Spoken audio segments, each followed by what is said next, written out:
6 ಸೆಕ್ಟರ್ಸ್ನಲ್ಲಿ ನಾವು ಇದನ್ನ ಕಾನ್ಸಂಟ್ರೇಟ್ ಮಾಡಿದ್ವಿ ಮ್ಯಾನುಫ್ಯಾಕ್ಚರಿಂಗ್. ಒಂದನೇದಾಗಿ ಏರೋಸ್ಪೇಸ್ ಅಂಡ್ ಡಿಫೆನ್ಸ್ ನಲ್ಲಿ, ಸ್ಪೇಸ್ ಟೆಕ್ನಾಲಜಿ ಮತ್ತು ಡ್ರೋನ್ಸ್ ನಲ್ಲಿ. ನಮ್ಗೆ ಗೊತ್ತಿದೆ, ಕರ್ನಾಟಕ ರಾಜ್ಯ ಭಾರತ ದೇಶದ ಸುಮಾರು 65% ಆಫ್ ಏನು ಕೊಡುಗೆ ಏನಿದೆ, ಕಾಂಟ್ರಿಬ್ಯೂಷನ್ ಇದೆ, ಅದು ಕರ್ನಾಟಕ ರಾಜ್ಯದಿಂದ ಹೋಗ್ತದೆ. ಮತ್ತು ಜಾಗತಿಕವಾಗಿ globally we are number 3 ecosystem. ಹೀಗಾಗಿ aerospace and defence, space technology ಮತ್ತು ಡ್ರೋನ್ಸ್ಗೆ ಬಂದದ್ದು. ಆ ಒಂದು ಕೀ ಗ್ರೂಪ್ ಈಗ ಸಭೆ ನಡೆಸ್ತಾ ಇದೆ. ಈಗ 5 ಗಂಟೆಗೆ ಇದರಂತ ಪತ್ರಿಕಾಗೋಷ್ಠಿ ನಂತರ ತಮ್ಮ ಅವರು ಸಲಹೆಗಳನ್ನ, ಸಮಸ್ಯೆಗಳನ್ನ ಮತ್ತು ರೋಡ್ ಮ್ಯಾಪ್ ಅನ್ನು ಅವರು ಸಹ ನಮಗೆ ನೀಡ್ತಾರೆ. ಮತ್ತು ಎರಡನೇದಾಗಿ ಇಲೆಕ್ಟ್ರಾನಿಕ್ಸ್ ಇನ್ಕ್ಲೂಡಿಂಗ್ ಕಾಂಪೋನೆಂಟ್ಸ್ ಮತ್ತು ಸೆಮಿ ಕಂಡಕ್ಟರ್ಸ್, ಇದು ಗ್ರೂಪ್ ಸಹ ಅವರು ಕೂಡ ಚರ್ಚೆ ಮಾಡ್ತಾ ಇದ್ದಾರೆ. ಈಗ ಅವರು ಕೂಡ 5 ಗಂಟೆಗೆ ತಮ್ಮ ಸಲಹೆಗಳನ್ನ ಮತ್ತು ಯಾವ ರೀತಿ ನಾವು ಮ್ಯಾನುಫ್ಯಾಕ್ಚರಿಂಗ್ ಸೆಕ್ಟರ್ ಆ ಸೆಕ್ಟರ್ನಲ್ಲಿ ಸಹ ನಾವು ಗ್ರೋತ್ ಕಾಣ್ಬೋದು ಅಂತ ಹೇಳ್ತಾರೆ. ಮೂರನೇದಾಗಿ ಕ್ಯಾಪಿಟಲ್ ಗೂಡ್ಸು, ಮಷಿನ್ ಟೂಲ್ಸ್ ಮತ್ತು ರೋಬೋಟಿಕ್ಸ್, ಆ ಗ್ರೂಪ್ ಕೂಡ ಇವತ್ತು ಸಹ ಮೀಟಿಂಗ್ ಮಾಡ್ತಾ ಇದೆ. ಅವರು ಕೂಡ ತಮ್ಮ ಸಲಹೆಗಳನ್ನ ಇವತ್ತು ಸಹ ಕೊಡ್ತಾರೆ. ನಾಲ್ಕನೇದಾಗಿ ಆಟೋ ಮತ್ತು ಆಟೋ ಕಾಂಪೋನೆಂಟ್ಸ್ ಮತ್ತು ಎಲೆಕ್ಟ್ರಿಕ್ ವೆಹಿಕಲ್ಸ್ EV, ಆ ಗ್ರೂಪ್ ಕೂಡ ತಮ್ಮ ಸಲಹೆ ಸೂಚನೆಗಳು ಕೊಡ್ತಾರೆ.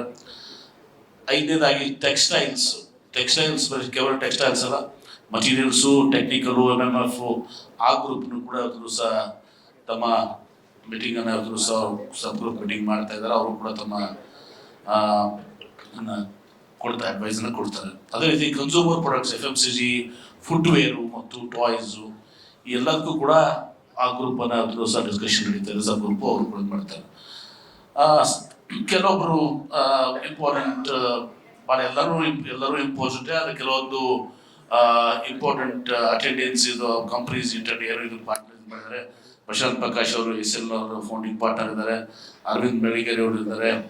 Niranjan Nayak managing director Delta Electronics ಇದ್ದಾರೆ. Avinash Avla contributor of Applied Materials ಇದ್ದಾರೆ.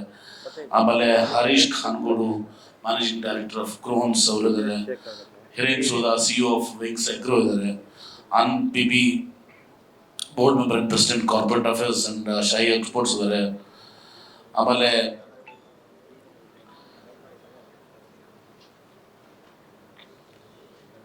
ಶ್ರೀಕರಣ್ ಕೋಸ್ನಮ್ CTO ನಾರ್ ಬ್ರೆಮ್ಸೆ ಅವರು ಇದ್ದಾರೆ. ಉಲ್ಲಾಸ್ ಕಾಮತ್ ಅವರು ಹೀಗಾಗಿ ಹೇಳಿದ್ರು, ಅವರು ಕೂಡ ಇಲ್ಲಿ ನಮ್ಮ ಮಧ್ಯೆ ಇದ್ದಾರೆ. ದಿಲೀಪ್ ಚಾವ್ರಿಯಾ ಕೋ-ಫೌಂಡರ್ಸ್ ಆಫ್ ನ್ಯೂ ಸ್ಪೇಸು, ಹೀಗೆ ಕೆಲವೊಂದು ಹೆಸರುಗಳನ್ನ ನಾನೇ ಹೇಳಿದ್ದೀನಿ. ಸುಮಾರು 80 ಲೀಡರ್ಸ್ ಏನು ಭಾಗಿಸು ಕೆಲವೊಂದು ಹೆಸರುಗಳನ್ನ ಪ್ರಸ್ತಾಪ ಮಾಡಿದ್ರು. ಎಲ್ಲರೂ ಕೂಡ ಅಷ್ಟೇ ಗಣ್ಯರಿದ್ದಾರೆ. ಅವತ್ತು ಸಹ ಮತ್ತು ತಮ್ಮ ಫೀಲ್ಡ್ ಅಲ್ಲಿ ಸಾಧನೆ ಮಾಡಿದ್ದಾರೆ ಮತ್ತು ಮಹತ್ವದ ಕಂಪನಿಗಳನ್ನ ಹೊಂದಿದ್ದಾರೆ. ಹೀಗಾಗಿ ಇವರೆಲ್ಲರ ಕೂಡಿ ಇವತ್ತು ಏನು ಸಜೆಷನ್ಸ್ ಅನ್ನ ನಮ್ಗೆ ಹೇಳ್ತಾರೆ, ಆಕ್ಷನ್ಸ್ ನಮ್ಗೆ ಏನು ತಗೋಬೇಕು ಅಂತ ಹೇಳ್ತಾರೆ.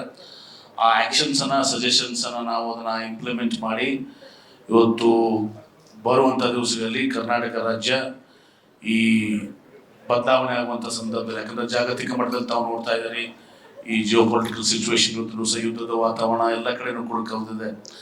ಈಗಾಗಲೇ ರಷ್ಯಾ ಉಕ್ರೇನ್ ವಾರು, ಇನ್ನೊಂದು ಕಡೆ ಟ್ರಂಪ್ ಅವ್ರು ಬಂದಲ್ಲಿ ನಮ್ಮ ತಾರೀಫ್ ಇದನ್ನು ಕೂಡ ನಡೀತಾ ಇದೆ. ಆಮೇಲೆ ಈ ಆರ್ಟಿಫಿಷಿಯಲ್ ಇಂಟೆಲಿಜೆನ್ಸ್ ನಿಂದ ಇವತ್ತು ಸಹ ಎಲ್ಲ ಮ್ಯಾನುಫ್ಯಾಕ್ಚರಿಂಗ್ ವಲಯದಲ್ಲಿ ಬಹಳ ಗಣನೀಯವಾದಂಥ ಬದಲಾವಣೆ ಬರ್ತದೆ. ರೋಬೋಟ್ಸ್ ಬಂದಮೇಲೆ ಈ ಹ್ಯೂಮನ್ಸ್ ರಿಪ್ಲೇಸ್ ಮಾಡಿ ಇವತ್ತು ರೋಬೋಟ್ಸ್ನ ಪಾತ್ರವನ್ನು ವಹಿಸ್ತಾ ಇದ್ದಾವೆ. ಹೀಗೆ ಇದೊಂದು ಚಾಲೆಂಜಿಂಗ್ ಟೈಮ್ಸ್. ಅದಕ್ಕೆ ನಾವು ಗ್ಲೋಬಲ್ ಇನ್ವೆಸ್ಟರ್ಸ್ ಮೀಟ್ ಮಾಡಿದಾಗ ನಮ್ಮ ಥೀಮ್ ಏನೈತಂದ್ರೆ ರೀಇಮ್ಯಾಜಿನಿಂಗ್ ಗ್ರೋತ್ ಅಂತೇಳಿ. ಅಂದ್ರೆ ಇವತ್ತು ನಾವು ಏನೋ ಪ್ರಗತಿಯ ಒಂದು ಮರುಕಲ್ಪನೆ ಅಂತೇಳಿ ನಾವು ಅದನ್ನ ತೆಗೆದುಕೊಂಡಿದ್ದೀವಿ. ಆ ದಿಶೆಯಲ್ಲಿ ಕೆಲಸ ಮಾಡ್ತಾ ಇದ್ದೇವೆ. ಈ ಎಲ್ಲ ಏನು ಗ್ರೂಪ್ಸ್ ಇದಾವೆ, ಸಬ್ ಗ್ರೂಪ್ಸ್ ಇದಾವೆ, ಇವರೆಲ್ಲರೂ ಏನು ಸಲಹೆ ಸೂಚನೆಗಳು ಕೊಡ್ತಾರೆ. ಆ ಸಲಹೆ ಸೂಚನೆಗಳನ್ನೆಲ್ಲ ನಾವು ಅಳವಡಿಸ್ಕೊಂಡು ಇವತ್ತು ಕರ್ನಾಟಕ ರಾಜ್ಯಕ್ಕೆ ನಾವು ಜಾಗತಿಕ ಮಟ್ಟದಲ್ಲಿ ಒಂದು ಉತ್ಪಾದನಾ ವಲಯ ಹಬ್ಬ ಆಗಬೇಕು ಅಂತೇಳಿ ನಾವು